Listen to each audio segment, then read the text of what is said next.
observasi. Kenalkan, nama saya Zaharudin dari CGT Angkatan 7 Kabupaten Kupang. Di sini saya akan mensupervisi rekan saya yaitu Pak Mundi. Beliau ini mengasuh mata pelajaran IPA. Oke, kita mulai saja. Selamat pagi. Bagaimana kabar hari ini, Pak? Kabar saya baik. Oke, kelihatan dari senyumnya saja sudah kelihatan baik. Begini Pak, mohon maaf sudah mengganggu waktunya. Seperti janji kita kemarin, sebelum kita lakukan supervisi di kelas, mungkin hari ini kita lakukan pra-observasi menggunakan teknik kucing. Saya juga mendapat tugas dari calon guru penggerak untuk dapat mempraktekkan teknik kucing. Oke Pak, mungkin bisa ceritakan sedikit tentang materi atau tujuan pembelajaran yang akan kita supervisi nanti Pak. Sebelum masuk ya dalam tujuan pembelajaran, materi yang nanti saya ajarkan itu materi yang pertama itu tentang ekosistem, Pak. Kemudian tujuan pembelajarannya adalah siswa dapat menjelaskan pengertian ekosistem dan jenis-jenisnya dengan tepat dan mampu mengidentifikasi komponen ekosistem yang benar. Jadi ekosistem itu Pak. Kira-kira mungkin sudah persiapan-persiapan khusus yang disiapkan di dalam supervisi nanti Pak? Itu yang saya siapkan adalah RPP, materi pembelajaran, LKPD dan format penilaian. Sampai format penilaian. Oke Pak, mungkin Pak bisa ceritakan sedikit kira-kira di kelas itu Pak sering temui permasalahan apa atau kesulitan apa yang Pak sering temui di kelas itu? Menyangkut dengan kesulitan yang saya temui di dalam kelas itu adalah kemampuan siswa yang beranak. Apakah ada strategi khusus nanti waktu di hari supervisi nanti Pak? Strategi yang saya gunakan adalah membagi mereka dalam beberapa kelompok dengan menggunakan pendekatan berdiferensiasi. Pendekatan berdiferensiasi. Jadi nanti Pak coba akan menggunakan pendekatan berdiferensiasi. Kira-kira proses pembelajaran nanti rencananya secara garis besar itu seperti apa? Secara garis besar itu yang pertama saya akan mengenalkan materi secara garis besar. Kemudian saya akan menampilkan gambar menggunakan PowerPoint. Kemudian saya akan membagikan mereka di dalam beberapa kelompok. Dan terakhir adalah membagikan LKPD kepada setiap kelompok yang. Jadi metodenya metode kelompok menggunakan LKPD ya. Oke Pak, kalau dari Pak sendiri untuk pengembangan diri yang ingin Pak capai di hari supervisi itu seperti apa? Pengembangan diri yang ingin dicapai dalam proses pembelajaran itu adalah bagaimana cara saya menyampaikan materi dengan baik dan benar atau jelas kepada siswa sehingga siswa mudah memahami materi yang diajarkan. Kalau seperti itu mungkin ada strategi untuk menjawab pengembangan diri Pak nanti. Strategi untuk menjawab pengembangan diri itu adalah saya menggunakan metode berdiferensiasi dengan menyiapkan menyiapkan perangkat pembelajaran dengan baik dan benar. Dan saya akan memberikan contoh-contoh yang konkret dan jelas supaya siswa mudah dimengerti. Oke Pak, mungkin itu pembelajaran berdiferensiasi. Untuk sosial emosionalnya bagaimana Pak di kelas nanti? Untuk sosial emosionalnya saya akan mencoba untuk mengontrol emosi saya selama proses pembelajaran. Akan mencoba mengontrol emosinya. Oke Pak, mungkin nanti saya akan coba membantu selama Pak supervisi. Jadi nanti pengembangan diri Pak itu saya nilai kalau ada kekurangan mungkin akan saya bantu sampaikan sehingga apa yang ingin Pak capai, pengembangan diri apa yang Pak capai dapat terlaksana. Mungkin itu saja Pak, terima kasih waktunya, kita ketemu lagi di hari supervisi nanti. Rencananya kapan nih supervisinya? Hari Jumat. Hari Jumat ya. Jam pelajaran berapa Pak? Jam kedua. Oke, jam pelajaran kedua. Terima kasih Pak atas waktunya, selamat pagi Pak. Selamat pagi.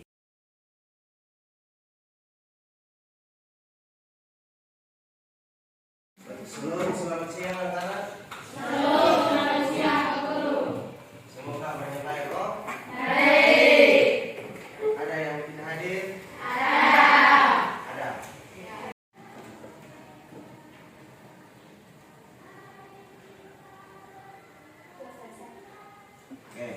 Sudah selesai. Aksa, izin. Baba, Barnabas, Selo, Revin, Ektin.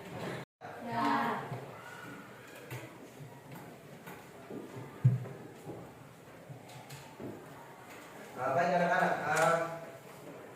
materi kita sebelumnya itu tentang klasifikasi ya, klasifikasi makhluk hidup. Materi kita tentang klasifikasi makhluk hidup. Nah, klasifikasi itu masih berkaitan dengan materi kita hari ini. Ya, nah, materi kita hari ini tentang apa? Ekosistem. Materi kita hari ini tentang ekosistem. Nah, materi kita tentang ekosistem ini, sebelum kita masuk menyampaikan tujuan pembelajaran yang harus kita capai ya. Kita harus punya tujuan yang harus kita capai. Nah, dua tujuan pembelajaran yang kita harus capai hari ini di dalam mempelajari ekosistem. Yang pertama itu bagaimana anak-anak menjelaskan pengertian dari ekosistem dan jenis-jenisnya dengan baik. Di sini pengertian dari ekosistem adalah interaksi antara anggota komunitas dengan benda tak hidup. Lihat dari gambar itu. Ada apa lagi?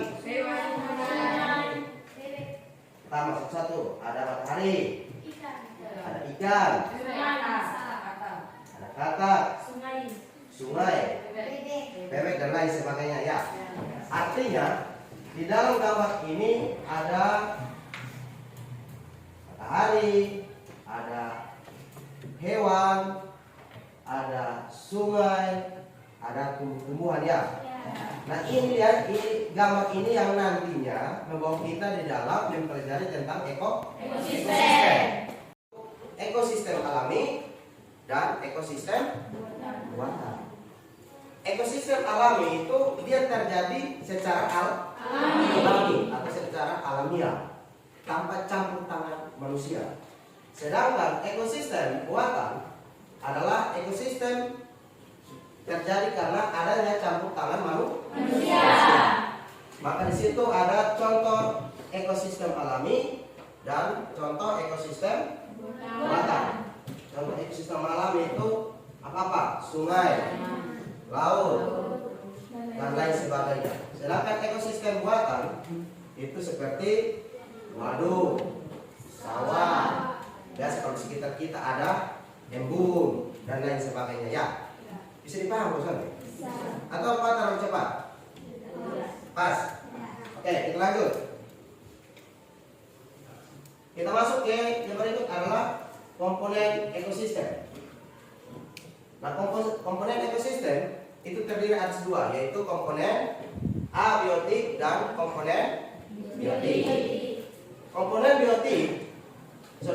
abiotik adalah seluruh unsur yang tidak hidup dalam ekosistem. Atau sederhananya adalah komponen biotik adalah komponen yang terdiri dari benda-benda mati.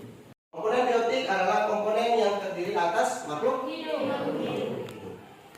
Itu makhluk hidup tidak? Makhluk hidup. Nah, makhluk hidup itu terdiri dari produsen, konsumen, dan dekomposer. Atau yang terakhir itu juga disebut dengan mikroorganisme. Nah, produsen itu adalah tumbuhan. Sedangkan konsumen itu terdiri atas manusia dan hewan.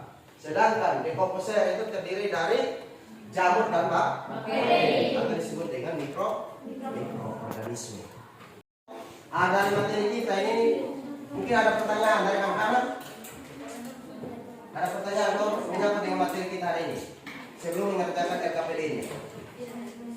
Ya. Ada pertanyaan? Yang materi kita. Semua paham? Itu apa akan bagi kalian dalam 3 kelompoknya. Oke. Silakan.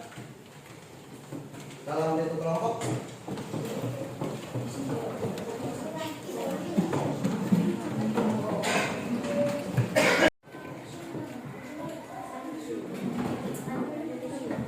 Oke, semua sudah lihat KPD-nya? Oke. Di situ ada nama kelompok ya. Tuliskan nama anggota kelompoknya. Kemudian di situ ada tujuan. Yang pertama adalah menjelaskan komponen lingkungan. Tujuan keduanya adalah menjelaskan pengertian ekosistem dan jenis-jenisnya. Kemudian ada prosedur kerja.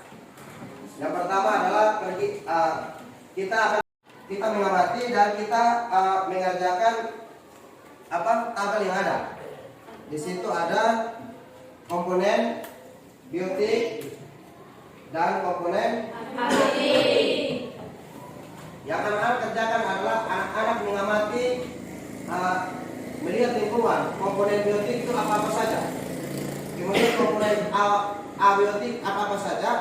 Kemudian di uraiannya itu anak-anak menuliskan ciri-ciri dari apa yang anak-anak amati ya.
Kerja di situ, kalau salah nanti bisa di sini saja ya.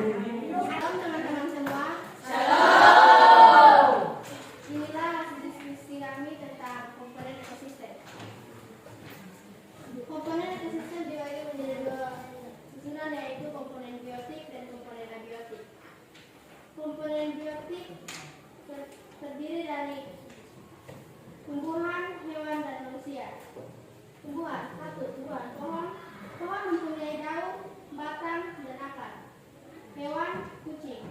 Kucing mempunyai bulu, 4 kaki, dan kumis.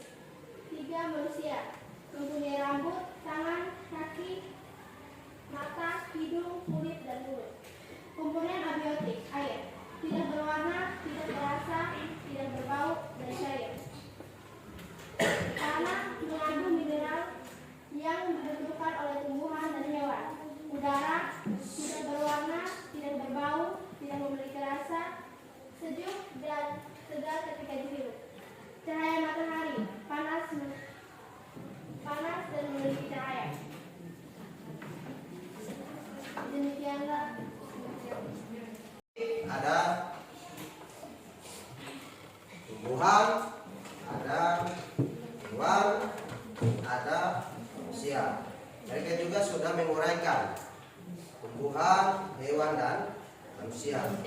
Kemudian komponen abiotiknya ada air, ada tanah, ada udara, ada cahaya. Oleh karena itu, silakan dari kelompok yang lain ada tanggapan atau saran? Silakan oleh kelompok 1 dan untuk semua. Kita satu-satu ya. Dari komponen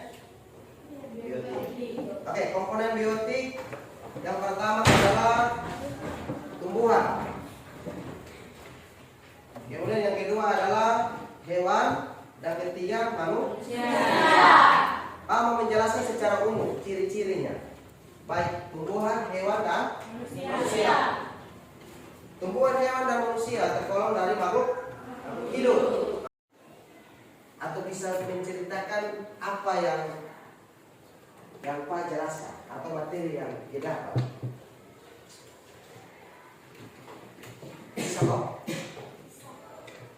Upah atau dari belakang? Silakan. Oke, satu-satu. Salah benar tidak apa-apa. Bisa menceritakan kembali materi kita hari ini. Silakan. Oke, semangat.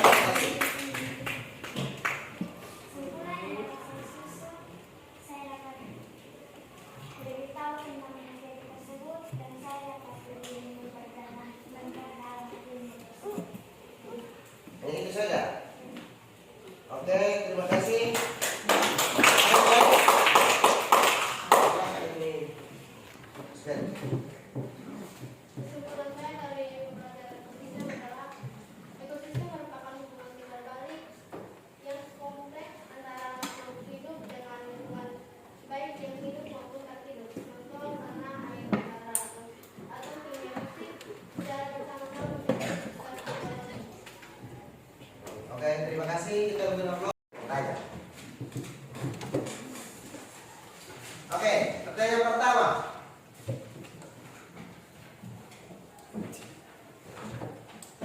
Apa yang anak-anak rasakan atau ketahui atau hal menarik apa di dalam mempelajari materi tentang ekosistem? Ya, dapat belajar tentang lingkungan kita. Ada yang lain yang menarik dari materi ekosistem? Tadi Mas Bela bilang menarik dari mempelajari ekosistem itu materi ekosistem adalah mempelajari tentang lingkungan ya. Oke. Lebih mengenal lingkungan. Oke, kita bikin aplaus dulu. Baik, kita masuk ke pertanyaan berikutnya.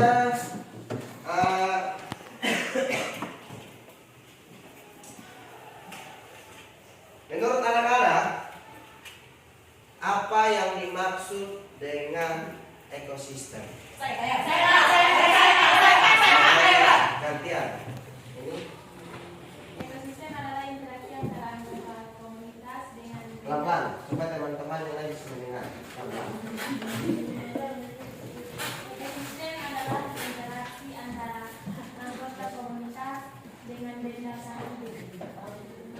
hidup, biotik dan abiotik. Jadi intinya ekosistem itu adalah apa? Interaksi antara benda hidup dan benda tak hidup. Oke, kalau begitu, ada yang bisa sebutkan atau jelaskan tentang komponen biotik dan abiotik beserta contoh-contohnya? Silakan Mirli. Komponen biotik merupakan komponen yang ada di alam dan meliputi semua makhluk hidup. Contohnya hewan, tumbuhan, mikroorganisme, dan manusia. Komponen abiotik. Komponen abiotik adalah seluruh unsur yang tidak hidup dalam ekosistem. Contohnya air, tanah, udara, dan cahaya. Oke, betul. Kita ngobrol dulu.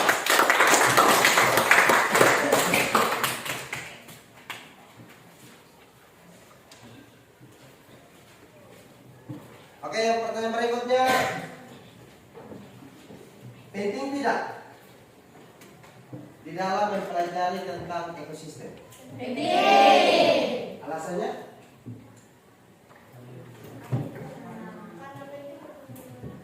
Ulang, penting tidak di dalam mempelajari ekosistem? Penting. Alasannya? Karena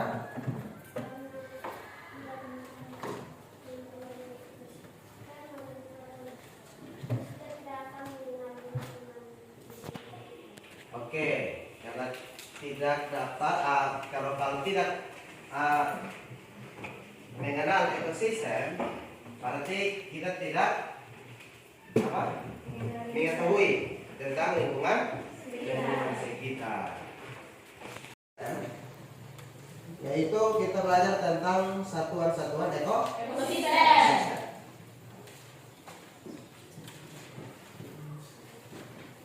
Oke, pertemuan kita sampai di sini. Terima kasih sudah membantu di dalam mempelajari tentang ekosistem.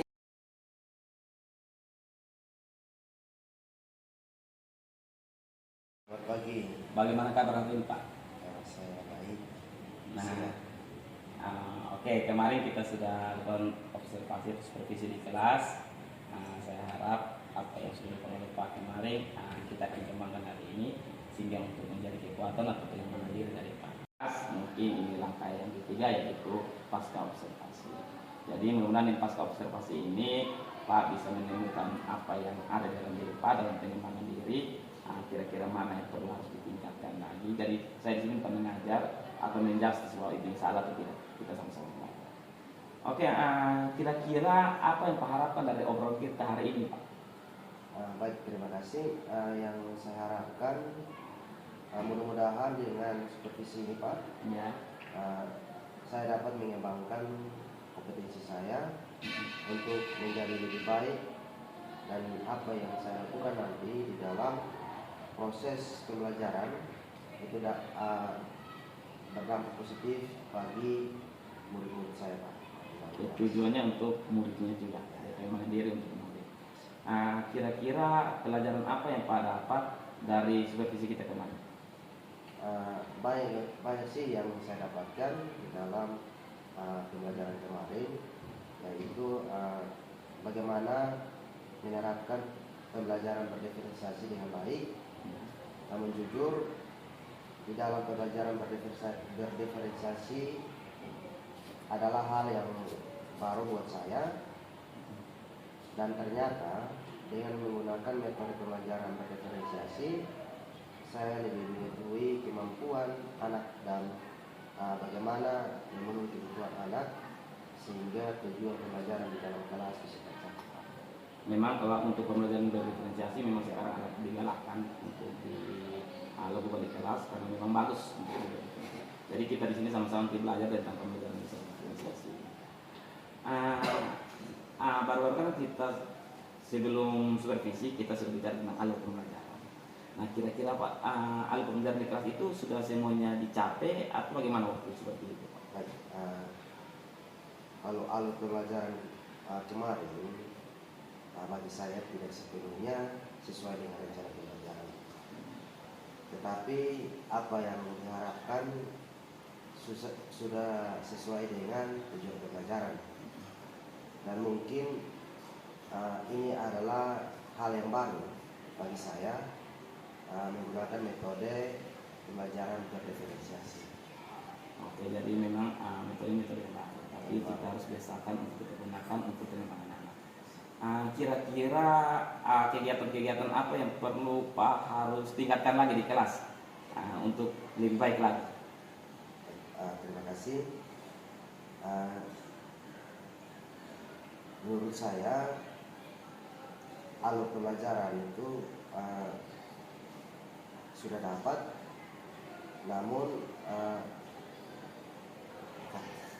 semua rencana pembelajaran sudah hampir, tapi memang ada beberapa yang memang masih tidak sesuai dengan rencana ya, Pak. Nah, kira-kira dari kegiatan awal sampai dengan penutup tuh, Pak, adakah kegiatan-kegiatan yang Pak rasa perlu ditingkatkan lagi tidak? baik, bagi saya perlu, Pak, karena alur pembelajarannya sudah dapat, dan bagaimana memenuhi kebutuhan belajar bagi murid saya yang berkemampuan di bawah rata-rata juga sudah bisa dipenuhi. Dan menurut saya pembelajaran kemarin itu semua murid yang ada di dalam kelas itu sudah terpenuhi kebutuhan.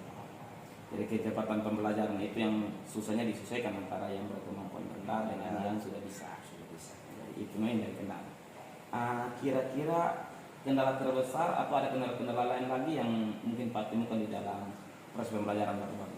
Baik, memang kemarin itu ada satu kendala besar yang saya hadapi, yaitu bagaimana saya menerapkan pembelajaran sosial emosional, apalagi untuk ice breaking dalam proses pembelajaran.